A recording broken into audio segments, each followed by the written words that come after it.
Selamat malam Bapak dosen dan teman-teman semua. Kami dari kelompok 9 pada kali ini akan mempresentasikan materi mengenai membuat laporan likuiditas. Sebelum itu, izinkan saya memperkenalkan nama kelompok terlebih dahulu.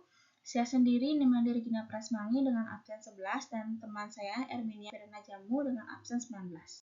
Untuk materi pertama akan saya bawakan itu mengenai pengertian likuidasi dan disolusi.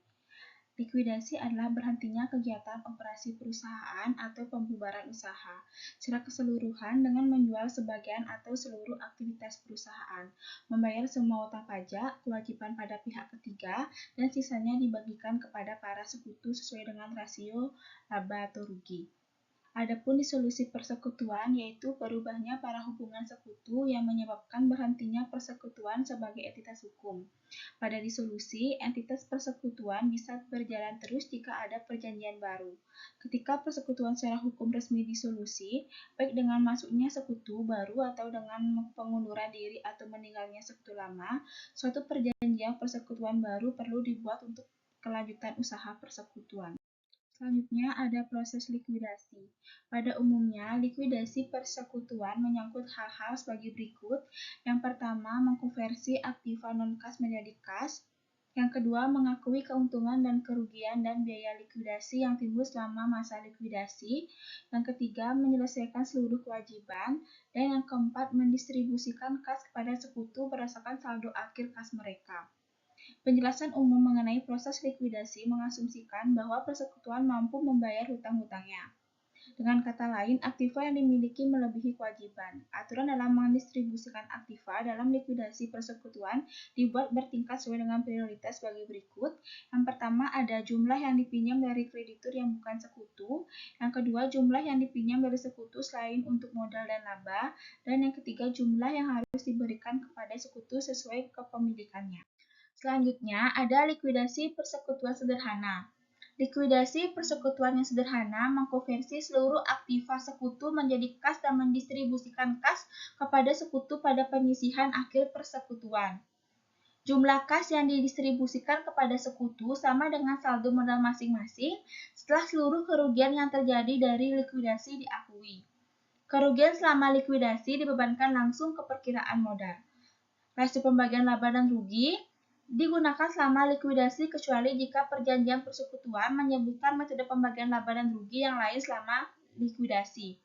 Jika dalam perjanjian menyebutkan penyisihan untuk gaji dan bunga, maka rasio pembagian sisa laba dan rugi yang digunakan selama likuidasi.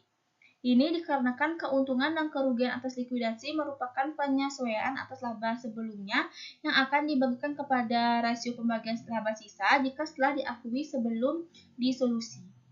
Dan selanjutnya ada mengenai saldo modal debit dalam persekutuan yang likuid. Dalam melikuidasi persekutuan yang likuid, sumber dana yang tersedia dipakai untuk membayar kreditur dan sisanya dibagikan untuk sekutu. Tetapi, proses likuidasi bisa saja menghasilkan kerugian yang menyebabkan perkiraan modal sekutu menjadi bersaldo debit. Jika ini terjadi, sekutu yang memiliki saldo debit tersebut mempunyai kewajiban terhadap sekutu yang modalnya bersaldo kredit. Dan mereka diminta untuk menggunakan harta pribadi mereka untuk menyelesaikan kewajibannya.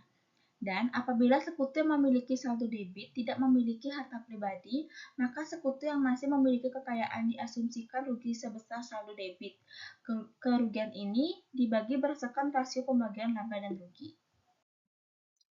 Baik, saya akan melanjutkan presentasi dari Regina. Di sini ada tabel saldo modal debit dalam persekutuan, di mana di kas sejumlah 25 juta, modal Jaya 40% sebesar 3 juta, modal Joko 40% 16 juta di kredit, modal Joni 20% 12 juta di kredit. Jadi total untuk debit dan kreditnya sama 28 juta.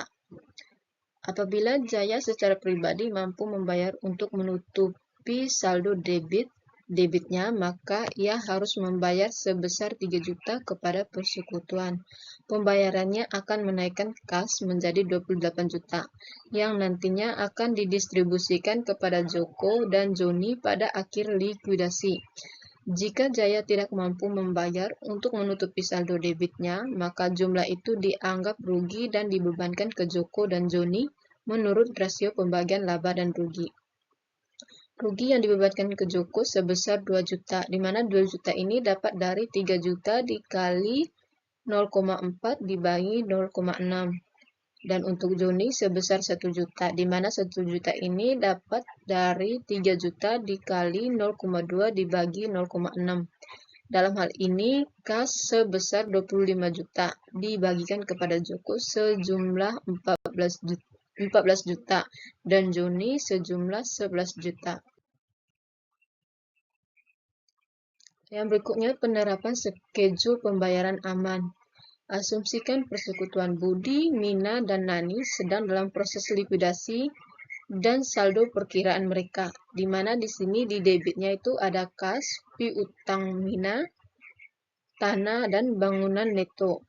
Dan di kreditnya pinjaman Nina, modal Budi 50%, modal Mina 30%, modal Nani 20%.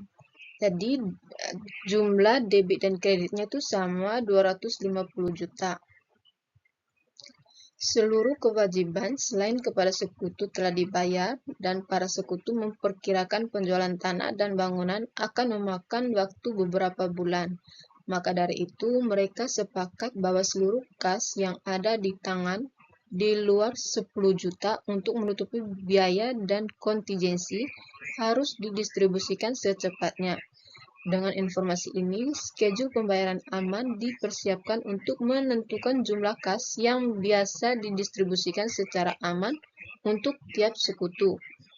Schedule pembayaran aman untuk Budi, Mina, dan Nani diberikan pada tabel berikut ini.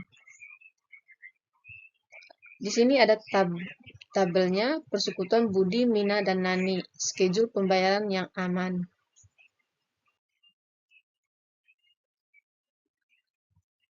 Baik, kesimpulan dari presentasi kami, likuidasi adalah berhentinya kegiatan operasi perusahaan atau pembubaran usaha secara keseluruhan dengan menjual sebagian atau seluruh aktiva perusahaan, membayar semua utang pajak, kewajiban pada pihak ketiga dan sisanya dibagikan kepada para sekutu sesuai dengan rasio laba rugi.